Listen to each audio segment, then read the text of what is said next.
Yeah, I'm squirming in my seat here. I figured you would be. Right. Everybody is saying such great points. And I don't want to copy what everybody's already said. So here's what I want to add new to it. And you and I talked about this over the phone. When we were all kids, right? We were in the backyard playing, right? We were either playing police officer, firefighter, doctor, teacher. We were playing one of those careers, right? I don't think any of us here were playing, oh, I'm gonna be a facilities manager. So I think what we need to do, on top of what everybody else has said, we have to Christine's point, we got to get to the high schoolers.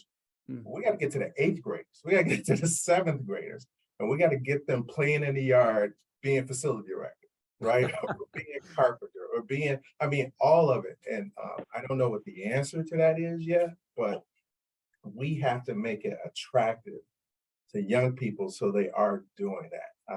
I oversimplified it, but I think that's what we need to get to.